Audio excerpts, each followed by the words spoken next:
Ouais, je voulais faire un petit speech là, pour que vous sachiez qui vous êtes. En fait,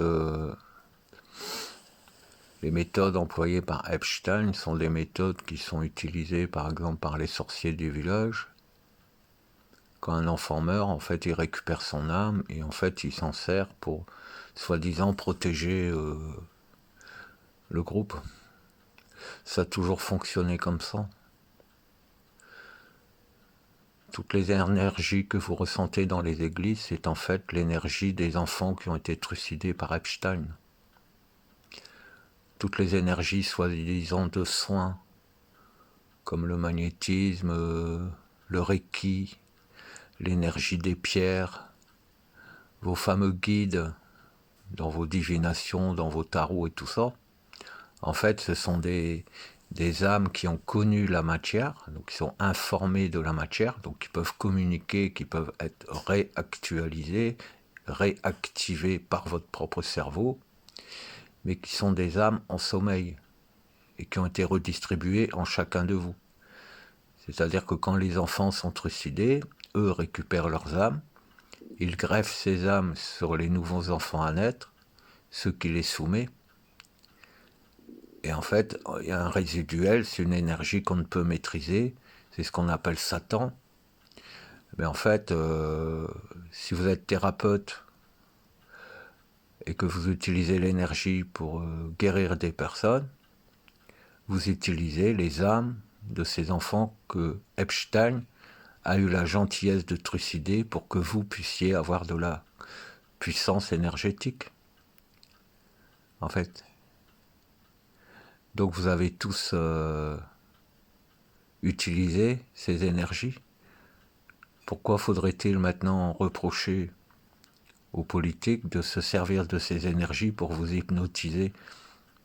C'est ça que j'arrive pas à comprendre. Dans la nature, tout est équilibré. Donc si c'est pas équilibré, c'est que quelqu'un fausse les choses et bloque certaines choses, empêche des âmes d'être libres.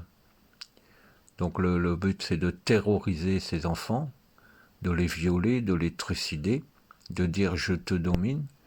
Mais en fait, c'est pas parler à l'enfant. L'enfant n'a pas d'importance du tout dans ces manœuvres. Ce qui compte, c'est l'énergie pure, vierge, qui vient dans l'enfant et que eux mettent sous leurs ordres. Mais ensuite, pour pas se faire prendre, il faut bien sûr qu'ils distribuent l'énergie à d'autres personnes. Eux, ils sont les initiateurs. Une initiation ésotérique, c'est ça. C'est vous présenter à ces âmes, ouvrez-vous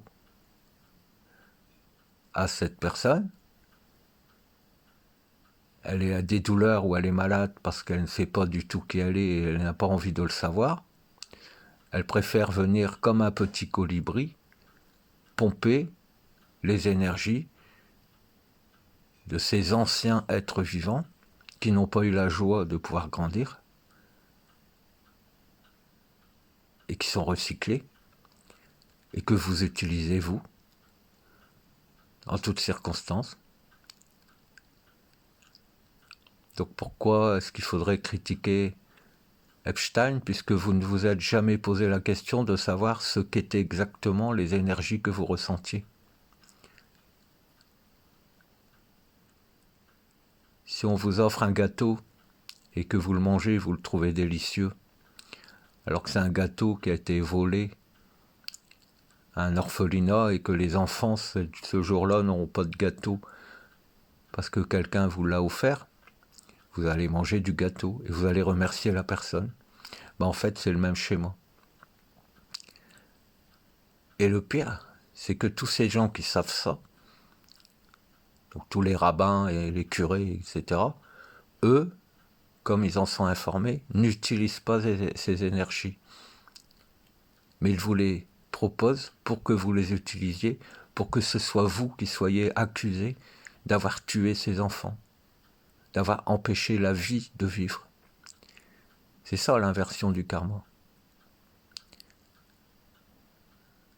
Mais comme vous n'avez pas voulu vous en apercevoir, que vous avez préféré aller vous servir dans le gâteau qui vous était offert, eh bien en fait, vous êtes tombé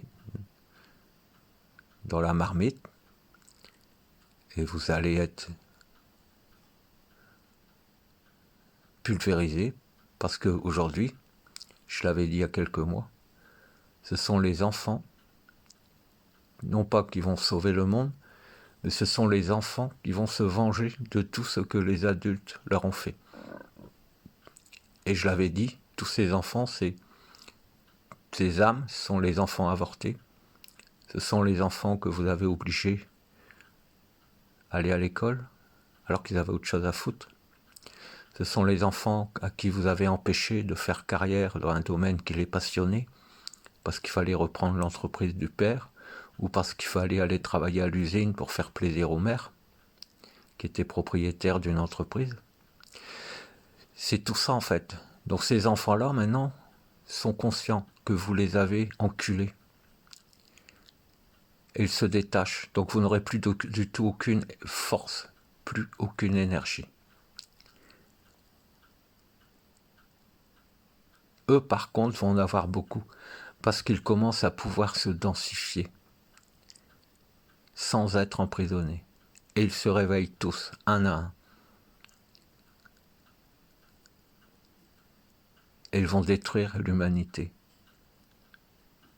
Comme vous n'avez pas voulu qu'ils restent humains, et que vous avez utilisé leurs énergies, l'énergie que la source continuait à envoyer pour les sauver, tellement ils avaient souffert, sans savoir qu'ils étaient morts. C'est cette énergie-là que vous utilisez dans vos magnétismes et dans vos divinations et dans vos contacts avec les lieux sacrés. C'est ça que vous utilisez. Et vous ne vous êtes jamais posé la question. Ben, il fallait que vous la posiez. Parce que ces âmes, au lieu de les utiliser, de les mettre à votre service, de les violer chaque jour, en croyant que vous étiez une belle personne qui faisait le bien autour de vous, grâce au fait que vous étiez en contact avec des énergies, eh bien en fait, il fallait les libérer. Et vous ne l'avez pas fait. Au contraire, vous avez utilisé ces énergies pour guérir des personnes qui devaient mourir, parce que c'était des pourritures. Donc maintenant, vous allez savoir ce que vous avez fait, et vous allez le voir. Vous allez voir ce que vous êtes, et vous n'aurez plus besoin de miroir, parce que votre esprit va se séparer de vous, et lui se montrera à vous, et vous verrez l'horreur que vous êtes, tout simplement, et vous méritez de le voir, et c'est ce qui va se produire. Je vous embrasse.